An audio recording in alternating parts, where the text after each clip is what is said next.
জিন্দাবাদ জিন্দাবাদ জিন্দাবাদ ছাত্রমুক্তি সংগ্রাম সমিতি জিন্দাবাদ জিন্দাবাদ জিন্দাবাদ ছাত্রমুক্তি সংগ্রাম সমিতি জিন্দাবাদ জিন্দাবাদ জিন্দাবাদ রনুজ পেগু মুর্দাবাদ মুর্দাবাদ মুর্দাবাদ মুখ্যমন্ত্রী রনুজ পেগুর কাম নাই মুখ্যমন্ত্রী হিমন্ত বিশ্ব শর্মার কাম নাই মুখ্যমন্ত্রী হিমন্ত বিশ্ব শর্মা গো ব্যাক সরকারি শিক্ষা খণ্ডক বন্ধ কৰিবলৈ দিয়া নহ'ব সৰকাৰি শিক্ষা খণ্ডক ধ্বংস কৰিবলৈ দিয়া নহ'ব বিদ্যালয়সমূহ বন্ধ কৰিবলৈ দিয়া নহ'ব মুখ্যমন্ত্রী হিমন্ত বিশ্ব শর্মার কাম নাই Himanta Biswa Sarma go back BJP সরকার হুঁশিয়ার BJP go back BJP go back সরকারি মহাবিদ্যালয়সমূহ বন্ধ কৰিবলৈ দিয়া নহ'ব শৰ্মা হুঁশিয়াৰ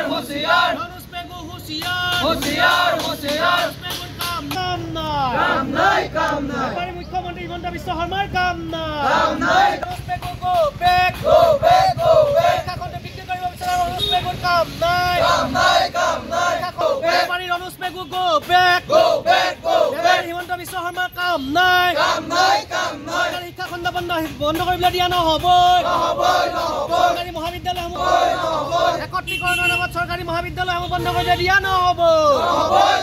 একত্ৰীকৰণৰ নামত হিমন্ত বিশ্ব শৰ্মা গো ব্যাক শিক্ষা খণ্ডটো ধ্বংস কৰিব হিমন্ত বিশ্ব শৰ্মা গো ব্যাক হিমন্ত বিশ্ব শৰ্মাৰ কাম নাই ক'ব লাগিব যে মুখ্যমন্ত্ৰী হিমন্ত বিশ্ব শৰ্মা আৰু শিক্ষামন্ত্ৰী ৰনুজ পেগুৰ দিনতে অসমৰ গোটেই শিক্ষা খণ্ডটো তেওঁলোকে ধ্বংস কৰি পেলাব বিচাৰিছে আপোনালোকে দেখিছে যে সংলগ্নকৰণৰ নামত আমাৰ চৰকাৰী যিবিলাক বিদ্যালয় আছিলে ইতিমধ্যে ৮,০৬৬খন বিদ্যালয় তেওঁলোকে চিৰদিনৰ কাৰণে বন্ধ কৰি পেলালে গ্ৰাম্য অঞ্চলৰ যি শিক্ষা গোটেই শিক্ষা ব্যৱস্থাটোক তেওঁলোকে ধ্বংস কৰিব বিচাৰিছে আৰু ইতিমধ্যে শেহতীয়াকৈ তেওঁলোকে আমাৰ যিবিলাক প্ৰাদেশিক মহাবিদ্যালয় আছে এই মহাবিদ্যালয়সমূহ তেওঁলোকে একত্ৰীকৰণৰ নামত বন্ধ কৰাৰ চেষ্টা কৰিছে আচলতে ৫০০তকৈ যদি তলৰ ল'ৰা ছোৱালী থাকে নহয় সেইবিলাক মহাবিদ্যালয় তেওঁলোকে বন্ধ কৰাৰ এটা কৌশল ৰচনা কৰিছে আচলতে যিহেতু প্ৰথম পৰ্যায়ত এই বিজেপি চৰকাৰখনে মুখ্যমন্ত্ৰী হিমন্ত বিশ্ব শৰ্মাই শিক্ষামন্ত্ৰী ৰনুজ পেগুৱে তেওঁলোকে প্ৰথম পৰ্যায়ত ৮০খন মহাবিদ্যালয় তেওঁলোকে বন্ধ কৰাৰ যোজা চলাইছে আমি এটা কথা স্পষ্ট ভাষাৰে কৈছো যে অসমৰ শিক্ষা খণ্ডটোক এই মুখ্যমন্ত্ৰী হিমন্ত বিশ্ব শৰ্মা আৰু শিক্ষামন্ত্ৰী ৰনুজ পেগুক কেতিয়াও বেপাৰী হাতত তুলি দিবলৈ দিয়া নহ'ব যিহেতু অসমৰ শিক্ষা ব্যৱস্থাটো তেওঁলোকে সম্পূৰ্ণৰূপে বেপাৰী হাতত গতাব বিচাৰিছে আৰু এই যে মুখ্যমন্ত্ৰীজনে বেপাৰীত পৰিণত হৈছে শিক্ষামন্ত্ৰী ৰনুজ পেগু বেপাৰীত পৰিণত হৈছে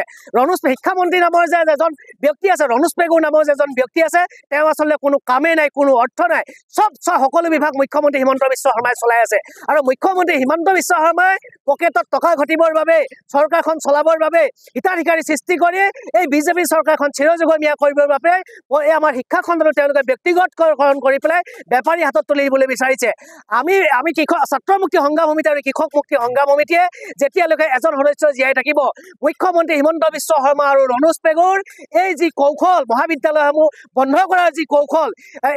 শিক্ষা বিভাগটো ধ্বংস কৰাৰ যি কৌশল এয়া কেতিয়াও কৰিবলৈ তেওঁলোকক দিয়া নহ'ব আৰু মুখ্যমন্ত্ৰী হিমন্ত বিশ্ব শৰ্মাই আচলতে কি বিচাৰিছে শিক্ষা খণ্ডটো ধ্বংস কৰি প্ৰাদেশিক মহাবিদ্যালয়সমূহ ধ্বংস কৰি তেওঁলোকে মদৰ দোকান খুলিব বিচাৰিছে নেকি মদৰ ৰাজহে তেওঁলোকে চৰকাৰ চলাব বিচাৰিছে নেকি আমি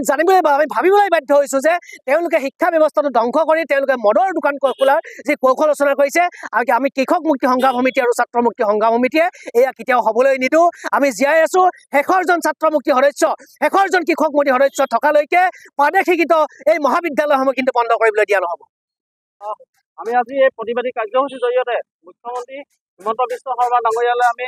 স্মাৰক পত্ৰ প্ৰদান কৰিছোঁ আৰু আমাৰ দাবীসমূহ হ'ল সংলগ্ন কৰা নামত চৰকাৰী বিদ্যালয়সমূহ বন্ধ কৰাৰ বিষয়টো প্ৰত্যাহাৰ কৰক আৰু একত্ৰীকৰণৰ নামত উচ্চ শিক্ষা বিভাগে ৫০০তকৈ কম থকা বিদ্যালয়সমূহ বন্ধ কৰাৰ সিদ্ধান্ত বাতিল কৰক এই স্মাৰক পত্ৰৰ জৰিয়তে আজি আমি প্ৰথম পৰ্যায়ত মুখ্যমন্ত্ৰী ডাঙৰীয়ালৈ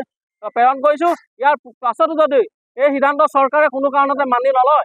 তেতিয়াহ'লে কিন্তু আমি ইয়াতকৈ জংগী আন্দোলনৰ কাৰ্যসূচী কৰিবলৈ আমি বাধ্য হ'ম ছাত্ৰ মুক্তি সংগ্ৰাম সমিতি আৰু কৃষক মুক্তি সংগ্ৰাম সমিতিয়ে এই বিষয়টো কোনো কাৰণতে মানি নলয় চৰকাৰী বিদ্যালয়সমূহ তেওঁলোকে বন্ধ কৰাৰ যি তেওঁলোকে কূট কৌশল কৰিছে এইটো কেতিয়াও আমি গ্ৰহণ কৰিবলৈ দিয়া নহ'ব